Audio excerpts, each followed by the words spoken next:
Your Own Terms. I'm Patty Talbot, and this is the place where we learn together what it takes to change the world on our own terms and in our own special way. Today, I'm so excited to have Laurie Sallee with me.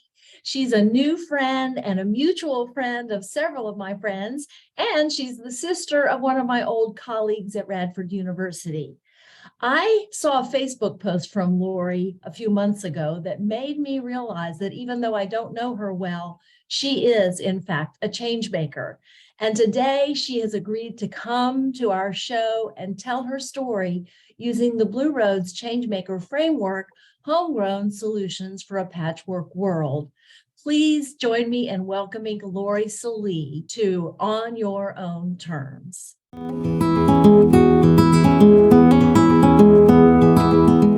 Thank you for inviting me to be a part of this rather wonderful group. I'm a product of a very large family. Started out in New Jersey until I was 6, right across from New York City. And I say that because I keep a little bit of my Jersey-ness throughout my life, but it was a very small part of me. I was only 6, but I come from a transplanted Southwest Virginia woman who went to Jersey after she was married and started having children. And my mother grew up here in the Roanoke, Virginia area. My father was someone who grew up in Arlington, so had that Northern Virginia. My mom and dad didn't stay together past the time I was 10, and they really weren't a part of each other's lives because he lived in New York. And so Mama brought us home, and so that's how we got transplanted here with all my mother's family. And we were all under the age of 7. And so she had her little gang of kids, and she came from a family that was from the Roanoke, Virginia area and Callaway and Franklin County area. And I grew up with lots of great aunts and uncles. And I sort of say I was raised out in their gardens, their vegetable gardens, because I was a kid who loved to go down and visit with them and learn what they wanted to show me. As long as I could be attached to their hip, I was a happy girl. So I went out in the garden and out into the shop and into the kitchen, anywhere I could be attached. I sort of stuck close by with them. I guess my family was really, when I think about it, I kind of got the benefits of a family that had to gather together during the Depression. And then a lot of those family members passed away during that time. And so the bonds became tighter and tighter and tighter. The bonds between us as the kids and Mama got tighter and tighter and tighter.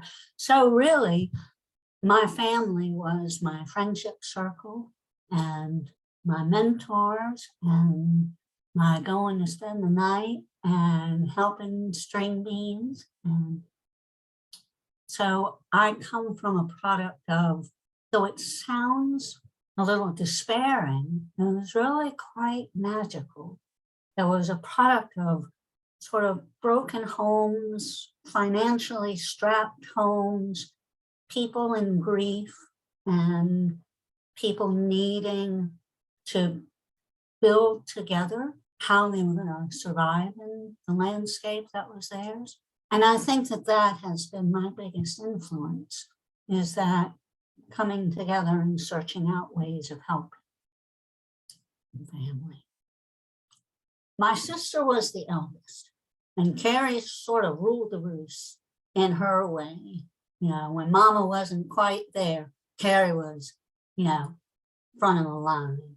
And then my 2 older brothers are twins, and they're identical twins. And so they had their own unique kind of bond and relationship. And then it was me and my younger brother who we kind of piled up.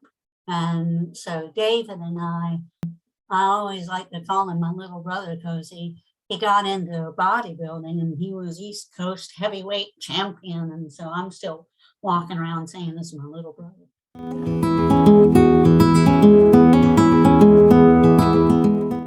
I have always been a lover of storytellers.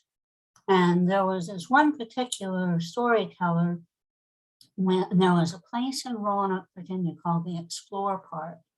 And it started out as being this historical exhibit of the life on the frontier in Virginia. And they had historical interpreters. And I remember coming upon this gentleman who was an interpreter for the Native American site. And he was providing us some background, but then he launched into the story that just caught me. It was all about how every village had a firekeeper within this tribe. And the firekeeper's job was to do two things. One was to keep the fire going, because once it went out, it was so difficult to get back. And so they were to feed it just enough to not use resources unwisely, but to keep that ember going. And the other part of it was to watch for the fire becoming too large, getting too out of control, because then there was the risk of all the damage that could come, and the waste of the resources and the trauma and the burning of things, and how that role was central to this tribal tradition. And in my head, I just latched onto that so hard, because at the time I was teaching, and I taught across the spectrum. I was a general ed teacher, and I was teaching at a Quaker school down in North Carolina called Carolina Friends School in Durham. And I was getting set to go into my first year there. And I had this group of kids, and they were mine. They were going to be mine. And they allowed us to take them on outings they actually had a keychain where they just hooked the key to the buses up. They had the little shorter buses, and we could just go with them on these field trips. And it was just very different setup from the public schools I had been in. And so I had come from this discussion about the firekeeper, and I had been a teacher with other kids and always was kind of the person that was on the watch out for the ones who were moving themselves toward the back, or trying to find a hiding place, either within their clothes or within their space or within not interacting. And I wanted to encourage and model and give a metaphor to these children about how we could be for each other. And it was all about, we were going to be our firekeeper, because no one needed to go out. We needed to make sure we kept their fire burning, provided them with what they needed to be happy and healthy and engaged within our group. As well, we all needed to be aware that a fire can go out of control.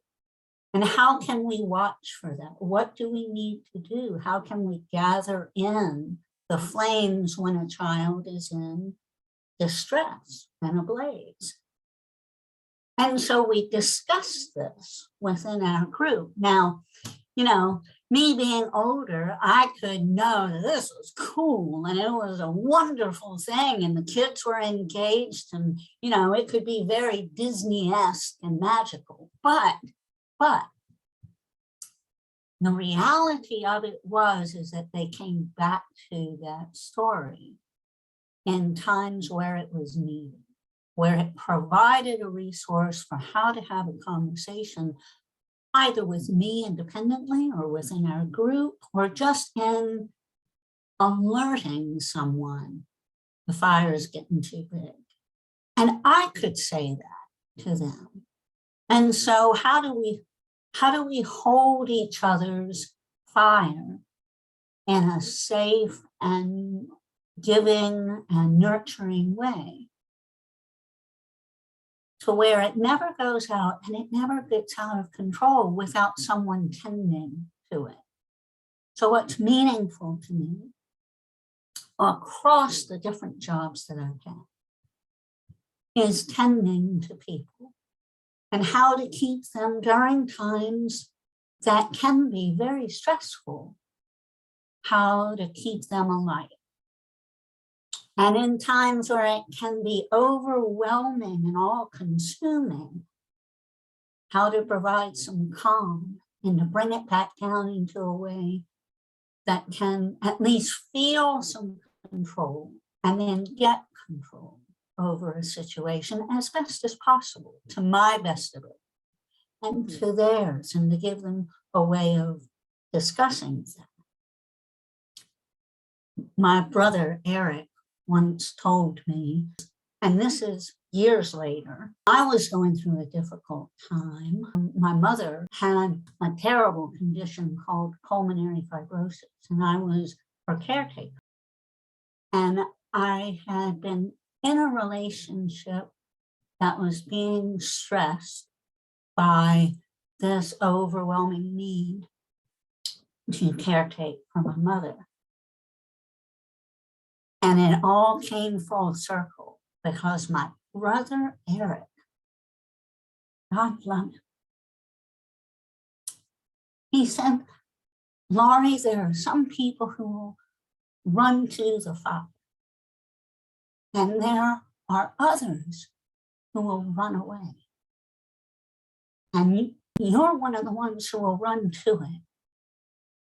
And though I'm sorry to say it, the person you want to come with you is running away. And just being able to set it within that story that I had tried to give to children, and now my brother was giving to me, I could hear it across all of what I was going through, that, and I'd lost sight of the fire that was happening to me. And my brother came in as a firekeeper. So the work that is most important to me is encapsulated by that, is just to help maintain an ember and to be there to help bring it back down when you need to. So I'd like to, in a very non-Disney way, and much more of that spirit of the story the historical interpreter was giving to me all those years ago in Explore Park, I'd like to be a firekeeper and help other people to be.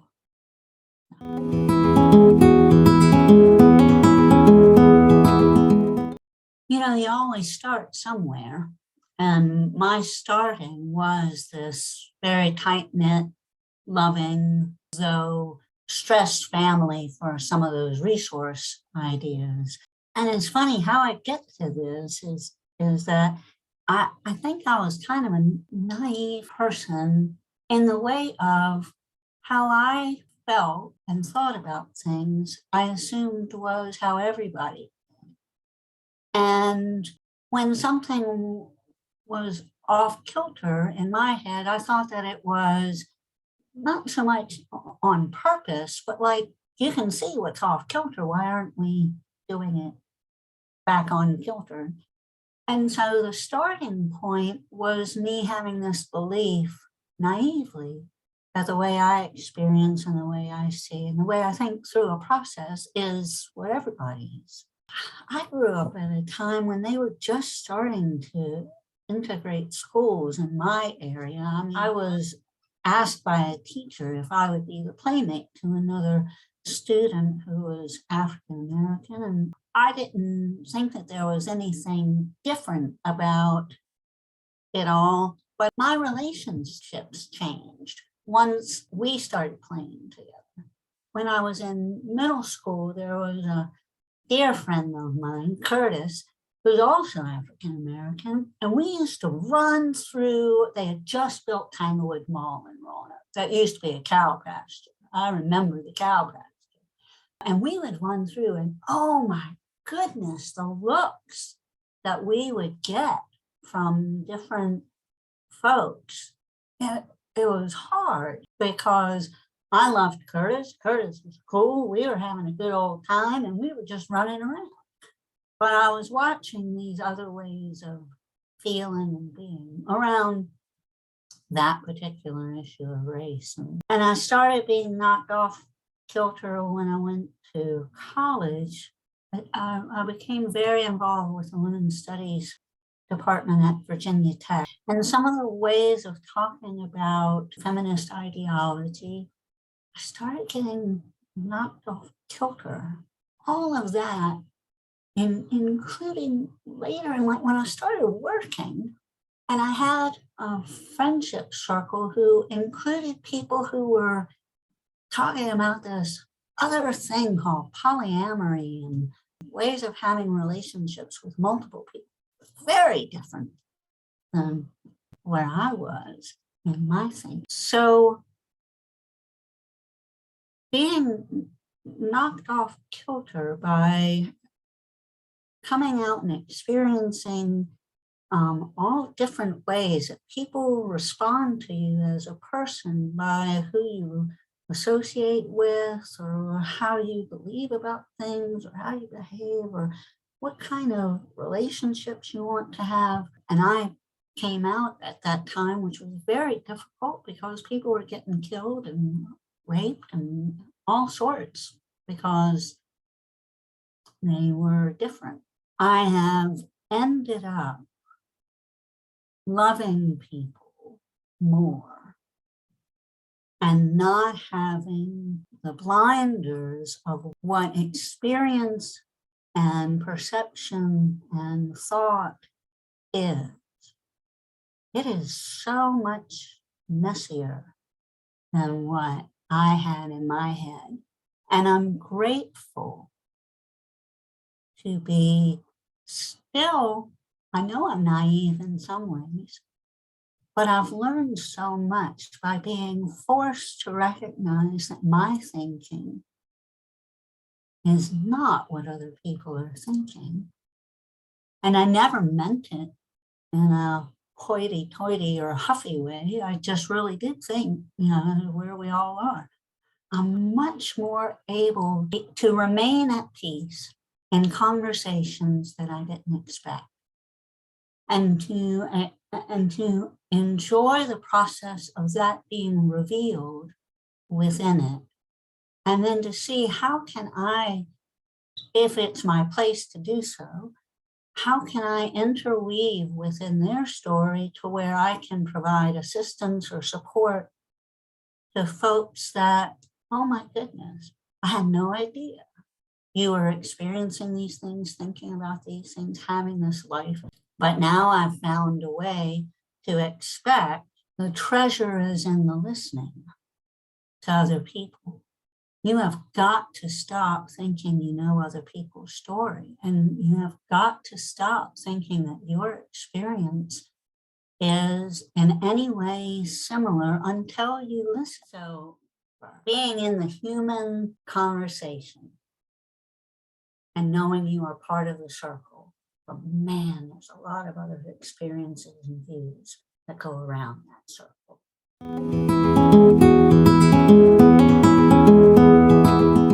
Basically, I've had kind of two directions in my life. One is toward children with teaching and being in the education field. And then this one where now I'm working with legal aid. I'm considered a navigator of either programs or as an outreach coordinator, where I try to bring people in who can then provide assistance. And so for children, what you always know is that you're tending a garden in children's lives, planting seeds, but the harvest comes after you and can be lifetimes long. If you keep the ember in a child that's going out, or if you can rein in the burn of a child that's out of control, it's possible that that can have effects in their own adult life. And that's really what I wanted to do. When I first started teaching, I worked with a friend. We were the 5th grade team. I was going to love the children. She was going to teach the children. But in the end, I hope I taught them some. But yes, I wanted them to love and to feel it and to know it and to be able to recall it in times of stress, that they are cared for and they can get through and go. Tending to children and the lifetimes outward from you, you have a responsibility of how you treat them, because it's possible that it could last like little bits carry on. In this other way that I'm working with legal aid, I've been helping people apply for rent relief, and they're already consumed in flames.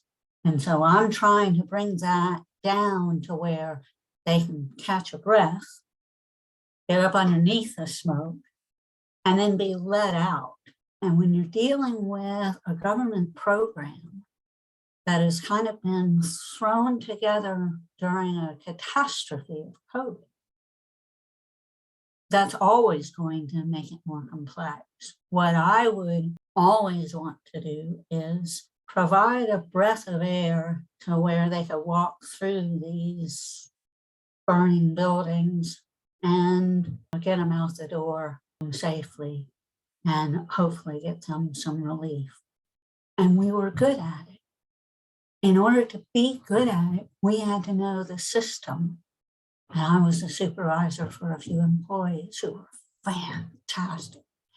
We had to know the system. We had to know the pitfalls. We had to know who to call, who was the nice other person on the other end of the line, what was the standard line you were going to get that was wrong, but you couldn't just reach through the throne and punch them in the throat. You had to get them past their line so that you could get out of the burn. And 4 of us, we got over $1.5 million rent relief people who were paying for trailer lot rents at $300 a month, who were paying ridiculous fees in these college towns where now a 1-bedroom is $1,000 a month, those kinds of things. So with the children, keeping that fire going out.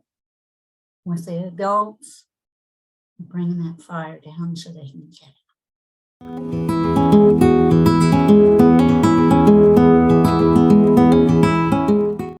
For children, I can't tell you the kind of joy and the fuel that it gives kids for adults to sit and play with them.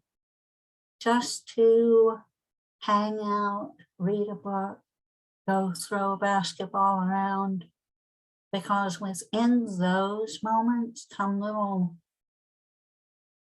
pieces that a kid will let you know would help them keep their fires burning. And so then you just learn kids so well through going and sitting with a group during a lunchtime at a school, going reading books at the library at the school, going, especially if they have a program where you could go and throw a football around or play basketball with some kids. You just wouldn't believe what that does. As far as for adults, don't believe that you've already been deemed ineligible. I say that from having worked with people who count themselves out too quick and don't apply for assistance and don't realize the complex system of resources and assistance that might be available to them. And especially if you are lower income, and that doesn't mean as low as you might think. I mean, you need some assistance to call your legal aid office, let them bring you in instead of you trying to knock in. There is a group of people within legal aid who they have the heart and soul of wanting to provide support, keep your fire going, to get you through a burning building.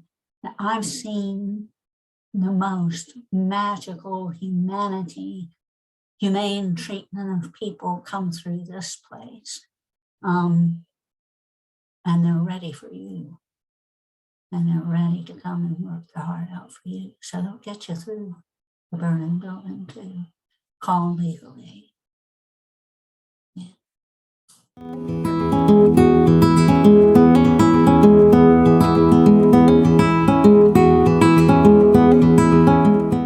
Thank you so much, Laurie. I love your firekeeper analogy. And I hope that our audience will keep in mind what you've shared about how to keep the embers burning for those within our care and those within our circles of influence, and how to help those folks rein that fire back in when the embers start to burn too hot or the fire begins to get out of control. So much wisdom from you. And as I told you, I really hope that you'll be writing about this analogy and this powerful way of thinking about how we can care for one another as change makers in our society. I hope that everyone here will keep in mind that you can look up Legal Aid Society wherever you are in the world. Laurie's work has been with the Legal Aid Society in Southwest Virginia, but you can find legal aid societies wherever you are. And in fact, there are international organizations. So I encourage you just to look that up on the internet anytime you need them, or anytime you know someone who could use some legal guidance and advice, because like Laurie said, they are there to guide you in the right direction, and you may qualify for their services even if you do not know that you do. I hope that you'll also follow my work at blueroadseducation.org, where we have courses to help you develop the powerful skills of changemakers like Laurie Sallee exhibits in the world. You can join our changemaker circles, you can take our courses, or reach out to me, because I am here to serve you as a coach and an advocate for the work that you're doing to change the world on your own terms. I look forward to seeing you next week when I will introduce you to another amazing woman who is a change maker. And in the meantime, may you be grounded in your beingness, guided in your doingness, generous in your connectedness, and inspired in your reflectiveness, so you can change the world on your own terms. I'm Patty Talbot. I'm always learning, and I know you are too.